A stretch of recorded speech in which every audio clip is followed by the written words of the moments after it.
the situation in comparison to 3 years ago when I arrived in Skopje, North Macedonia, is to some extent similar, because in those days we had a technical government like today, but I guess the circumstances are quite different. And the personal viewpoint, my professional viewpoint, is always related to the economic situation. And here we had a situation where we had a lot of new German companies 3 years ago, or these companies did investment within the past, let's say, 10 years, and they have consolidated and they have even continued to invest. They have increased, and some new investors came into the country, and so we have an interesting way of consolidation and continuation of new investments. And of course the number of employees has significantly also increased by those who came in, and now we can see that we have roughly 20,000 employees employed by German employers here in the country.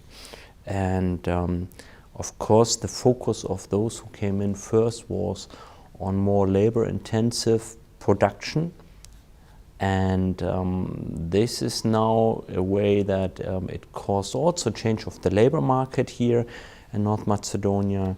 The labor market, I guess, has become more of a challenge for the employers than for the employees, because when you are searching for a job, you find, I would say, easily a job in North Macedonia. And there's always this cliche about the foreign investors came in just because of the cheap labor, and civil rights movement saying, oh, this is all exploitation. But you have to consider that at the beginning there was the collapse of the industry after the collapse of the former Yugoslavian state, and the foreign direct investments came after a period of time when there was nothing and many people were redundant. And so it was a new social transformation and also cultural change. And with these new investments, also new standards came in. Yeah, I know you would like to hear about what the changes in terms of cultural change and standards are. Yes, you have labor safety, labor standards, and these new investments are having the same standards here in Macedonia, these companies, in terms of productivity and production, than they would have in other countries. Especially, security and quality standards are the same. The German companies are still rising here in North Macedonia because the environment for doing business is quite good.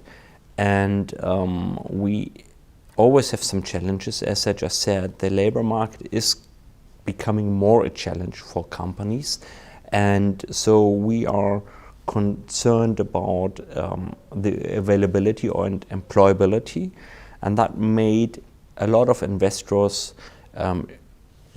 change their focus also on train and to educate their staff members. And with our activities of our office, we are coordinating their activities, and we put these activities into the formalized framework.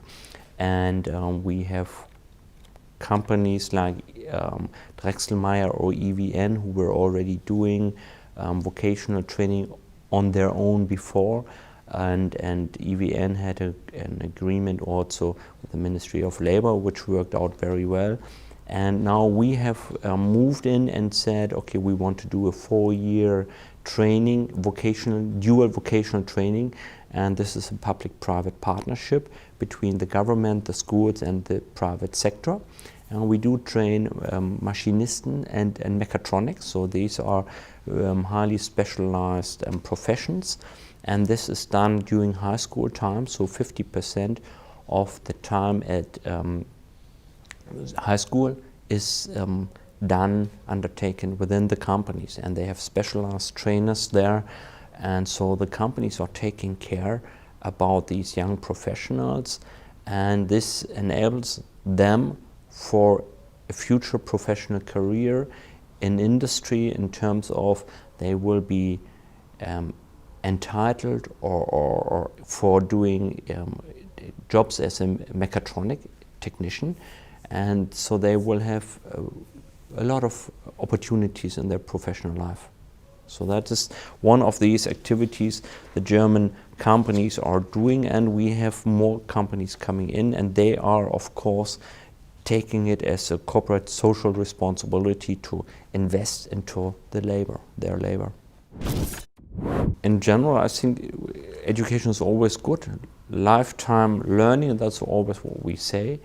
And there are a lot of academies and private universities, and I guess it's very difficult these days to figure out what the right one is, and whether some of these academies are just nice ways of making profits for the owner of this academy. But this one, I guess, is something which is having a partner in Germany and having certain standards and trying to fulfill these international criteria, and I think that's very good.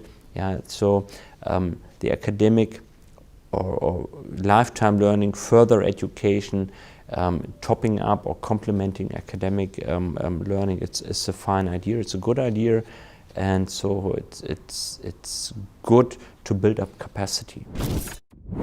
As I just said, it's good to have complementary further education, and this being linked to international standards, having a kind of transparency also when you do examines based upon mediocrity and merits, and so that's always good. So and having a real proper standard form of examines, and so that there's transparency, and the results are based on really the outcome and performance. I think that's quite of importance. We do cooperate with ABIT in terms of they are a member of our business association, but talking about the vocational training, we do cooperate with the high schools. Yeah, it's a public-private partnership, so we need for vocational training, dual vocational training, we need the legal framework of the Ministry of Education. So they provide us the opportunity to amend the curricula, adding what the companies are in need for, so that we have a kind of education system which is preparing the young generation for the labor market. I guess the challenge we have here, but also in Germany, is the focus is too much on universities. And the historic background in Germany is not focused on universities at all. 80–90% of all Germans have undertaken the vocational training in the past, and that made us very successful. And now we have a shift through the Bologna process that everyone enters universities and is doing a degree in whatever, which is not needed by the labor market, and that essential qualifications for the industries are not made, or these graduates are not coming anymore. And this is a lack of employability, which is created by the rising amount and quantity of universities. And I think, to be honest, a country like North Macedonia with less than 2 million people, 2 universities, I think would be good enough, would be sufficient. Yeah, but what you need is an alternative and a good way of dual vocational training. And here, this is a challenge for all modern societies, having the mismatch of what we want and what is really being needed, and still also fulfilling the wish of the parents to create the best for their children. And so the children have to satisfy also the wishes of the parents to make a big career and to be financially independent and to have a university degree. But our vocational training also enables them, after graduating from vocational training, having the certificate, to enter universities. But then they have the advantage of already being socialized in a company, and they know what companies are doing. We have a lot of misled people who have no ideas how these modern companies and industry in the countries, what they are doing, and they are just saying, oh, they are badly poor paid, but they are not. And they have different job opportunities within the company. And yes, if you have a low level of qualifications, you're getting less paid. And if the work you're doing is only manual, you are not so much paid as maybe an electrical engineer. It's based upon the demand of the employer and what you can offer. But again, also those with less skills are getting interesting packages here, and the cost of labor is less here in comparison to Germany, but also the costs of living are cheaper. When you make maybe 1 more as a salary in Germany, you have also extremely high expenditures on your living expenditures in Germany, in cities. And that is what people here underestimate. Yeah? And I see a lot of people graduating from universities in whatever major, and then they are getting holiday jobs at McDonald's. So what is the purpose?